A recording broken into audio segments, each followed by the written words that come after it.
Do índio. Fim de semana do índio, né? Ó, vamos lá.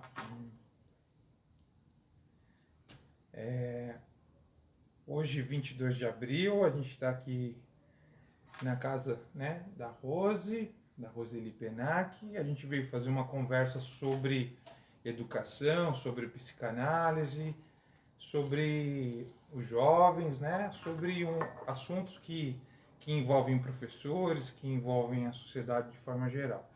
A Roseli, né, é professora do COGEAI da PUC, né, psicanalista, e já foi educadora, né, em nível mais básico, já deu aula também para nível superior e agora, né, no COGEAI, né, ajuda na formação de novos psicanalistas.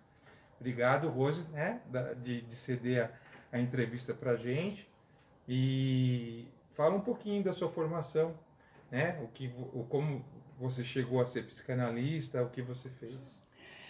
Olha, eu primeiro preciso dizer que eu estou muito contente de fazer isso com o Cristiano, meu genro querido, que acho que é um excelente educador. Eu tenho observado as coisas que a gente conversa e é muito bom ver como o Cristiano é preocupado com os meninos lá, com os garotos, no ensino de geografia. Não é? Bom, eu fui professora primária de primeira formação, depois, dei aula, depois fui assistente pedagógica, fiz o curso de psicologia e trabalhei numa escola por 3 anos como orientadora, vamos dizer, em psicologia, e depois, simultaneamente, trabalhando no consultório. Eu tenho agora participado de muitas reuniões com as escolas da Zona Leste, onde temos encontrado muitos problemas, né? Muita agressividade entre os professores, Cristiano, entre os próprios alunos, né? E eu estava muito ansiosa para a gente poder ter esse encontro, para poder falar sobre educação. Vamos dizer que estou falando sobre educação, né? O que é a educação como um todo, o que é ser o educador. Não é? É isso. Legal. Ó, então vamos lá. Eu fiz uma série de perguntas aqui, aí você responde, né, sobre o seu ponto de vista delas aqui, ó. Eu não falei que eu não era psicanalista, então vamos começar de novo. É isso. Não, você foi professora primária, deu aula, foi isso. E trabalhando em consultório. Mas eu não era psicanalista, não falei, né? Não. Eu sou psicanalista. Me formei em 73 e até hoje com um consultório particular, atendendo crianças, adolescentes, adultos, e há 14 anos trabalhando com casal e família. Legal. Ó, então vamos lá. Então você conhece, né, dos jovens, né, escuta o tempo todo sobre eles. Você vai juntar a primeira parte, essa que ela falou. Eu corto. Ó, Rose, a primeira pergunta aqui, ó. Vamos. Quais são as grandes questões sobre a juventude que a psicanálise enfrenta hoje? Né, o que os jovens têm trazido a você, né, em conversas, né, de psicanálise? Olha, Cristiano, eu acho que vai ser necessário primeiro fazer uma pequena reflexão sobre o mundo contemporâneo, né? Nós estamos num momento histórico muito complicado, não é? Na medida em que não temos mais exemplos, na medida que o Estado não toma mais conta, enfim, nós estamos, o sujeito, como eu uso a expressão, ele está fadado a se resolver por si próprio. Então, ele tem que se fazer. E isto é uma tarefa muito difícil, porque você fica sem referenciais. E na medida que você é lançado para dentro da sua cabeça, você pode ser lançado a um mundo de fantasia, com muitos fantasmas, e muito difícil isso hoje com o jovem, não é? Porque é como se, o que eu tenho visto, Cristiane, tenho estudado muito, é como se o jovem ele estivesse desesperançoso, sabe? E tivesse desaparecido alguma coisa sobre desejar. Ele quer, você observa, as pessoas quando vão procurar um emprego, eles querem ter uma ascensão super rápida, né? Eles querem chegar num objetivo super rápido e desconhecem os caminhos até chegar lá, até conseguirem chegar lá. O imediatismo. Isso. Você resumiu muito bem. Nós temos a questão de imediatismo e que, claro, e tem essa coisa, por quê? A tecnologia traz hoje em dia na hora o que eles querem. Então a gente teria que, e não dá para segurar a ânsia de saber tudo, não é? É como se tivesse se perdido. Eu estou lendo um livro sobre Merleau-Ponty, é como se tivesse se esquecido, a pessoa perdeu a condição de esperar. Ela não tem mais, entre uma coisa que acontece, ela precisa resolver, ela não tem uma latência para pensar, não é para parar e pensar. Você sabe identificar o porquê dessa ansiedade, dessa falta de paciência que esses jovens têm? Eu acho que essa questão da tecnologia ajudou muito isso, não é? E vamos pensar, não é, essa ansiedade, porque não é só uma coisa, não é, Cristiano, que aparece. Tem esse imediatismo, e depois tem uma situação, a gente até fala que existem duas posições, uma muito pessimista, de que o mundo está em desintegração, que o mundo está, por exemplo, que tem no mundo um apagamento do pai, da figura social do pai, né? E que um declínio, a gente usa uma outra expressão, que é o declínio da função social do pai. E com isso cai por terra a renúncia, né? Porque nós somos regulados, éramos regulados por um princípio de recalque. Então, você não pode fazer tudo o que você quer. Então, você recalca certas coisas.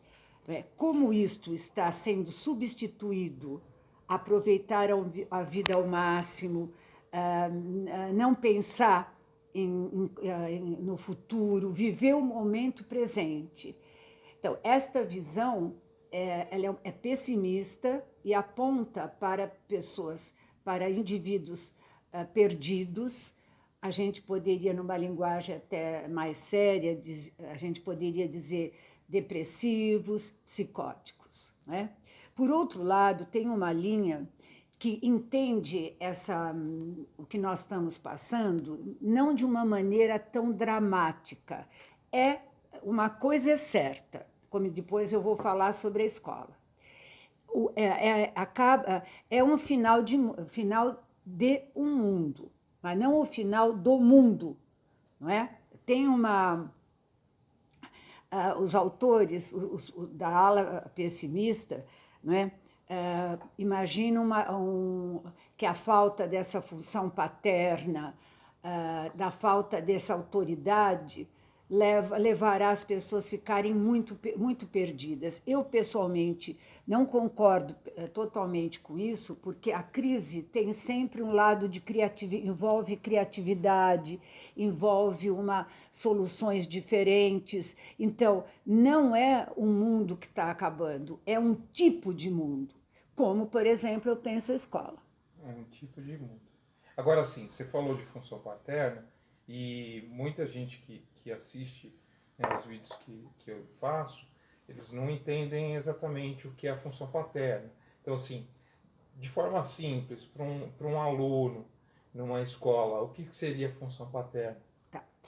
É assim, para a constituição de uma pessoa, precisam habitar duas funções. Alguém que cuida, que zela, e alguém que faz que põe os limites. Durante anos, a gente via que quem dava esses limites era o pai e quem zelava é a mãe. Nós estamos num momento que eu já estou tentando descaracterizar homem e mulher, né, assim tão rigidamente. Mas não interessa, podem ser dois homens, mas um tem que fazer a função de zelo, de cuidado, de cuidado mesmo, de zelar, e a outra pessoa tem que fazer uma função de controle e de limite, não é?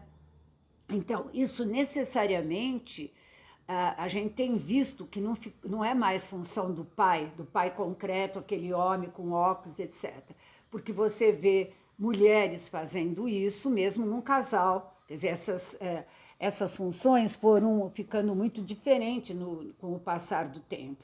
A gente acompanha já há algum tempo uma queda do patriarcado, não é? As mulheres, a Badinter, que é uma filósofa e uma historiadora francesa, ela diz que a mulher conseguiu um tipo de posição e de ritmo de vida que a Badinter chama semelhante a uma mutação. E os homens não. Os homens não fizeram esse tipo de desenvolvimento. Então, você vê mulheres aguerridas, mulheres trabalhadoras, né? Eu me lembro que, num certo momento, 80% das mulheres que eu atendia, elas mantinham a casa quando o marido trabalhava. Isso deu uma mudança geral no imaginário dos homens também, não é? Então, eu quero voltar bem à sua pergunta, que já faz tempo que você me fala isso e eu acho importante. Então, para a constituição da subjetividade do pequeno ser, são necessários o exercício dessas duas funções, né? Você pode me perguntar, mas podem ser dois homens? Pode, né? Porque é uma função. Então, lembra, a função em matemática está em função de. Pode ser dois homens, duas mulheres. Se não tiver isto, a constituição desta criança ficará prejudicada, não é? Porque precisa de do limite e também do zelo. Me lembro de um cliente que ele dizia, que era uma lenda indígena, que dizia que a mãe cuidava do bem-estar e o pai iria levar o índiozinho no topo da montanha para mostrar a cidade que ele ia conhecer. Quer dizer, essas duas funções precisam. O que a gente tem visto hoje é esse sem limite. Não é? Você vai encontrar, eu não vou ficar citando o nome de autor, porque, enfim, não interessa, mas tem muitos autores que usam até uma expressão, tem um em particular que eu, enfim, eu fui mais próxima dele, que é o Merman. Ele escreveu um livro que é O Homem Sem Gravidade.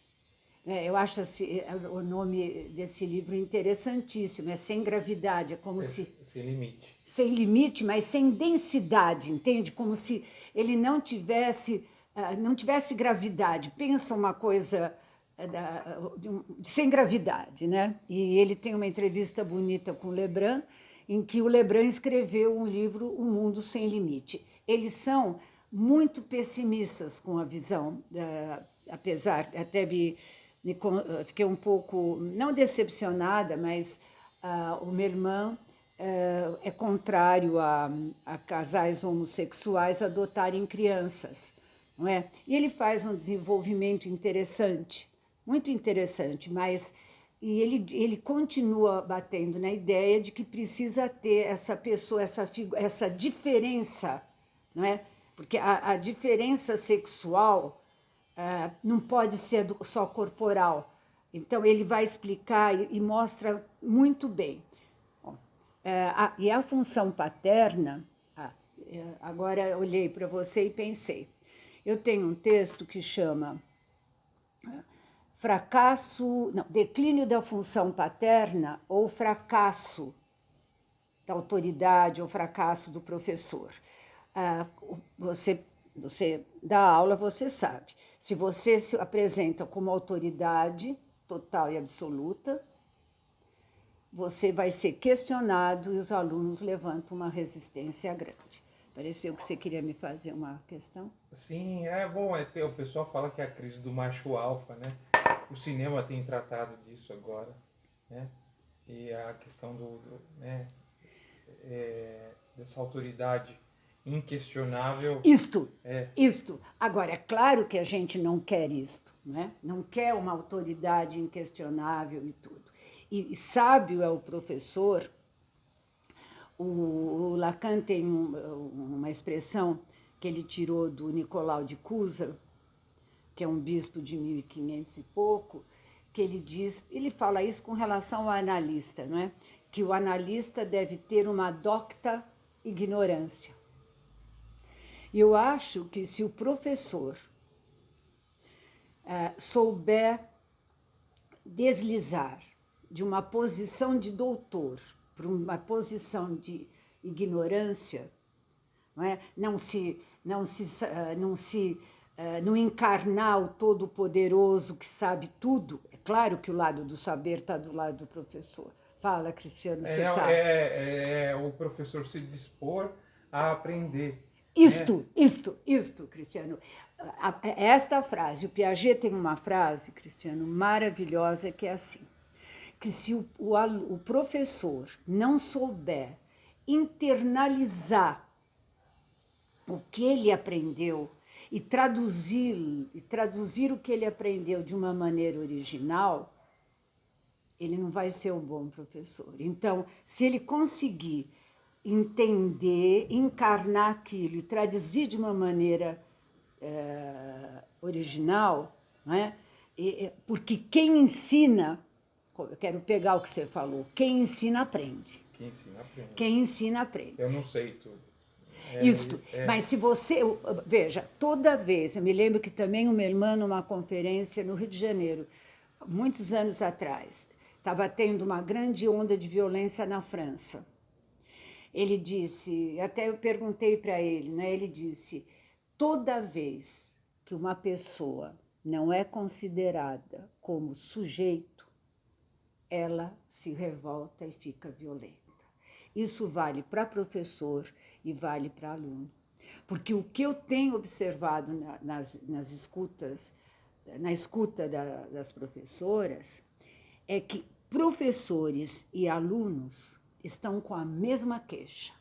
Descontentamento, insatisfação, rebeldia. Outro dia alguém me contava que a pergunta era o que eu podia falar sobre o que eu podia falar para o grupo de gestores, como lidar com professores que boicotam, professores que não obedecem. Bom, mas os alunos também não obedecem. Né? Quer dizer, quando professor e aluno estão com os mesmos sintomas, há de se pensar sobre o que é escola. Né? Você conhece a Maria Luísa, nós já temos falado há muito tempo. A escola, do jeito que está, ela vai acabar. Ela não tem mais condição de se sustentar nesses moldes antigos. Né? Você está aí pescando uma pesca. Tem aqui, vai, ó. Vai. Deixa eu te fazer outra pergunta. Já, aqui, ó. Quais mudanças que você vê no processo educacional, né, você educadora, que você percebeu assim nos últimos anos? Porque assim, a escola, né, a escola da forma que a gente conhece, essa escola que forma mão de obra para o mercado de trabalho, né, e um mercado de trabalho que mudou, né, que antes era, né, uma geração de pessoas que estavam indo para a indústria, que agora São Paulo, por exemplo, já não tem mais indústrias, né, a gente tem riqueza que vem de outras formas, né? Então, o que você percebeu durante o seu tempo de trabalho sobre as mudanças da educação? Ou como você viu isso? Olha, Cristiano, é assim, né? Eu li um livro que eu gostei bastante, que o livro chama Educação ou Barbárie. É de um francês, eu não lembro o nome dele agora, ele morava em Paris, está morando agora, acho que no Nordeste, em Recife. E ele diz que enquanto a escola trabalhar com normas de competência, né? Aí, claro que você vai ver a questão política atrás disso, né? Quer dizer, quanto a escola trabalhar com questões de competência, que você tem que tirar muita nota para você entrar na faculdade, para você ser um bom empregado futuramente, né? A escola não vai ter sucesso, né? Tanto é que hoje em dia as escolas, que eu acho interessante, por que é que no serviço público resolveram ter uma matéria que chama habilidades socioemocionais, quando isso é próprio da existência humana. Então, que você não precisa dar aula sobre isso, porque isso é da relação ser humano. Quer dizer, tem uma questão de que ainda, o que me deixou muitíssimo irritada na pandemia, quer dizer, morrendo milhares de pessoas e as professoras tendo que entregar relatório porque a delegacia de ensino pedia relatório e perguntava quanto de porcentagem eles tinham aprendido. Nós estávamos no meio de uma peste, nós estávamos no meio de uma tragédia, e aí do pessoal preocupado com papéis, preenchimentos de relatório para dizer quanto. Quer dizer, e lembro de, por exemplo, a criança ter morrido tio, alguma coisa, ter que fazer prova, não é? Quer dizer, é como se a condição emocional dela não contasse para nada, não é? Quer falar, Valério? Valério, não faço uma pergunta. O Valério, ele estudou numa escola particular, não é? Uma escola católica particular. Você acompanhou muito bem a educação das suas filhas, muito de perto, não é? O que você me diz das coisas que você ouve na televisão? Aliás, o Valério está assistindo uma série semelhante, é uma série espanhola que me parece que é semelhante à Euforia. É uma série que tem o título de Elite. Elite. E um dos defeitos dessa série, é uma série muito bem feita, tudo muito em ordem, mas um dos defeitos que essa série tem é que, notadamente, o ruim, o perverso, são os ricos que mantêm essa escola. Os pais milionários que sustentam os professores e a forma da escola. E o enredo? Não. Quer dizer, então você tem a parte má, sempre os ricos. E a parte boa, a parte que é espezinhada, mesmo na escola, com bolsas de estudo, são os pobres. E eles não mudaram ainda. Eu vi que tem 5 séries, né? Tem 5 ideias. E eu percebi que eles ainda... Eu tô na série número 3, então é uma série com número 3 que deve ter 8 ou 9 capítulos. E tudo o que acontece de ruim ainda é, de esquemas dos ricos. Então tem o exemplo de uma menina que tem tudo, inteligente, etc., e ela tira 9,5 na prova. E uma outra, isso é muito interessante, eles puseram isso na Espanha, mas é verdade em toda a Europa. Uma outra é palestina, filha de pais religiosos e, enfim, que obedecem a Alá e que, etc., que tira 10.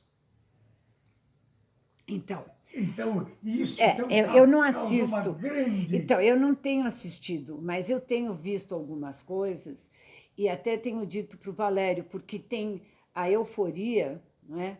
Tem toda uma parte sexual que também tem nessa. Sim, você tem Você vê enredos de homossexual, homem e mulher, homossexuais e também de idade. de droga. Droga. Droga. Droga, parece que ela vem em tubo de 2 polegadas. Droga para todo mundo. E a crítica é que o rico, o filho de pais poderosos, são os que fazem o comércio da heroína, da cocaína e blá, blá, blá, e blá, blá, blá. E é claro que eles têm uma preocupação, mesmo a Espanha, que está na Europa, ela deve ter uma preocupação muito vital com esses... Com a discriminação? Com a discriminação, enfim, a França não tem uma discriminação tão forte, tão profunda, que mesmo os filhos dos árabes, palestinos, sírios, põe tudo, todos eles, enfim, todos eles, os filhos franceses dos árabes são considerados árabes. Quer dizer, eles recebem a cidadania francesa porque a lei diz que quem nasceu naquele território é francês. Porque eu acho... A Itália, por exemplo, cria um outro problema, porque a Itália diz que italiano é filho de italiano. Então, um albanês que entra na Itália e tem um filho, o filho não é italiano. Então, mas Valério, É uma grande loucura. O que a gente tem visto, né, Cristiano, na escola e tudo, de uma maneira assim muito forte, é a questão do racismo, né, a questão religiosa, porque eu queria falar uma coisa que eu acho importantíssimo quando a gente pensa em escola, que conforme estava se falando, eu lembrei.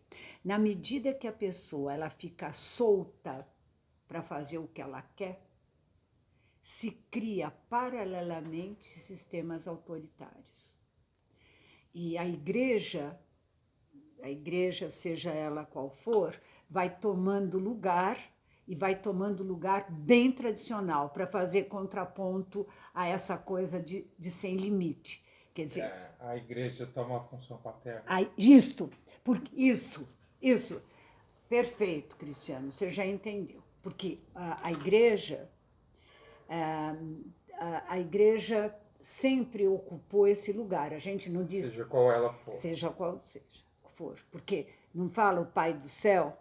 Quer dizer, o que você vê, eu me lembro que numa época que eu ouvia, tinha muitas conversões de pessoas, muitos anos atrás, de pessoas que tinham sido bandidos, ladrões, e que eles tinham encontrado nessas igrejas uma linha e alguém que cuidasse deles. Então, é muito complicado isso, porque essa igreja encarna essa função paterna, que seria de acolher, além de acolher, orienta, não é? Fala, que você quer fazer alguma pergunta. Eu tenho muitas perguntas. Então vamos. Né? Eu até estou achando que essa conversa vai durar mais de uma gravação. Não tem importância, você vê quando para. Eu queria também dizer o seguinte. Você queria o quê? Sempre me baseando no que eu estou assistindo. Quer dizer, é uma problemática. Até o título da série é Elite. E se você reparou, eu reparei uma coisa, porque eu não sentei para ver, mas está escrito Elite em espelho. Exatamente. Tem algo, está escrito Elite, que começa com E e acaba com E, com espelho. Não, então, o que eu quero dizer é o seguinte. Um palíndromo. Isso. Vai, começa e termina da mesma forma. Isso mesmo. Quer dizer, os estrangeiros, um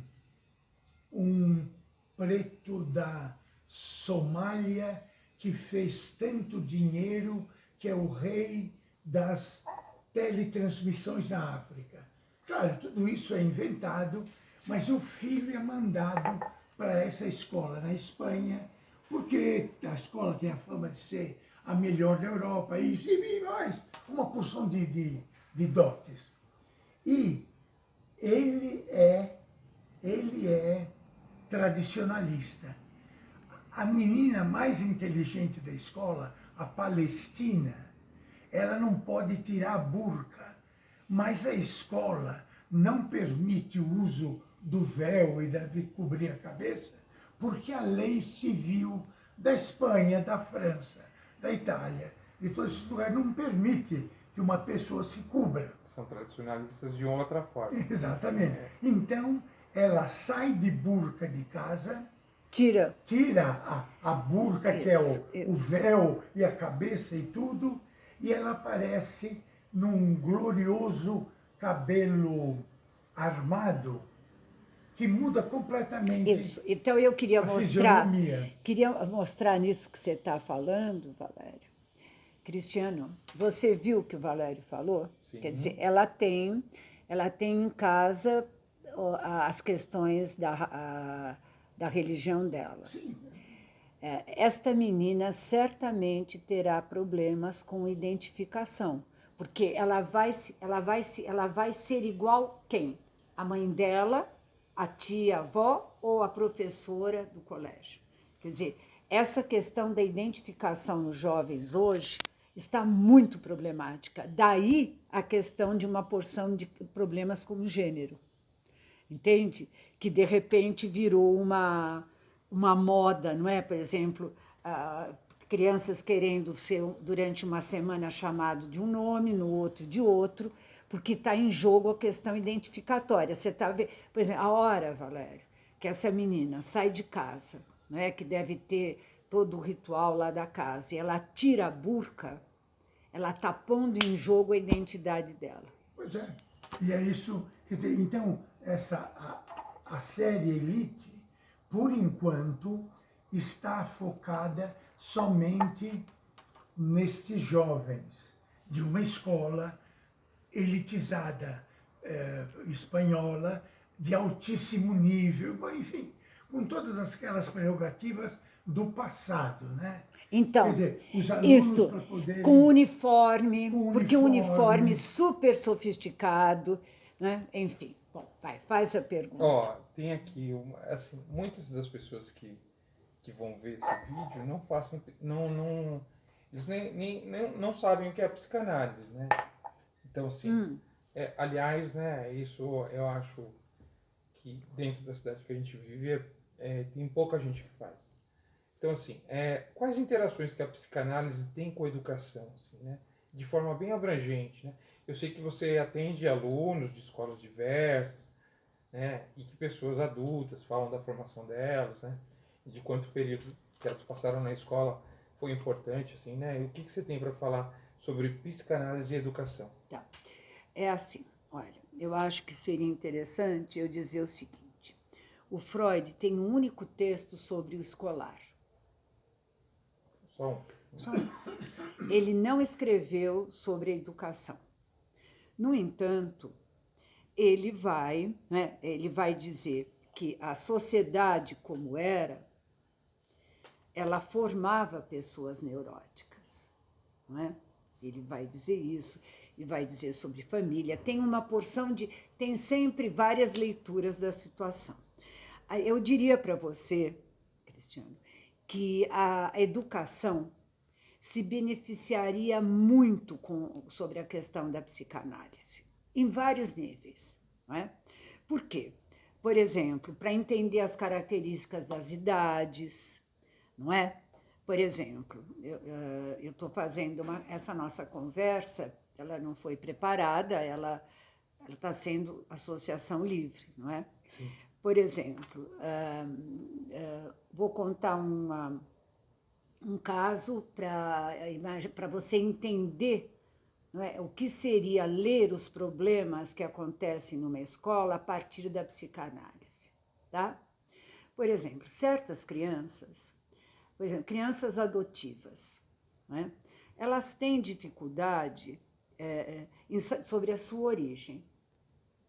Aí você vai ver que elas apresentam problemas na escola para aprender. Aí você fala, mas é uma questão de inteligência? Não, Uma criança que não sabe sobre a sua origem e ela é impedida de saber, porque tem famílias que impedem que os filhos aprofundem os conhecimentos, porque guardam segredos ou não querem revelar certas coisas, porque eu explico assim para os alunos, a gente tem um quanto de energia. É um quanto de energia. Se eu tiver uma coisa muito séria para pensar, eu vou drenar para aquilo. Eu não vou poder prestar atenção em outra coisa. Então, uma criança que não sabe direito a sua história pode apresentar sérios problemas de aprendizagem, porque saber e aprender e avançar nos conhecimentos é mexer em áreas secretas. Então, ela não vai para lá. Quer dizer, não é um problema de inteligência, não é um problema de que a criança é burra ou preguiçosa, que eu detesto esses comentários dos professores ou dos próprios pais. Ela fica impedida de avançar no aprofundamento das coisas, porque se ela avançar, ela vai mexer em coisas numa família que não é para ser mexida. E uma criança é sábia. As crianças, ela tem dois tipos de criança. Umas que escancaram a problemática do casal ou da família, e tem outros que faz de conta que não aconteceu nada, só que não aprende. Eu vi isso com crianças, claro que eram inteligentes, mas a mãe não contava quem era o pai. Me lembro muito bem, não contava, acho que só com 8 anos foi contar, e a menina parecia uma bobada quando a menina era inteligente.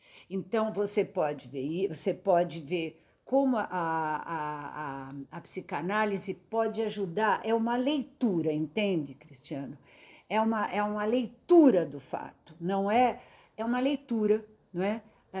Como agora que eu estou vendo um filme, eu vou fazer uma leitura sobre aquele filme, que depois até eu queria falar um pouco. Quer dizer, eu vou fazer uma leitura.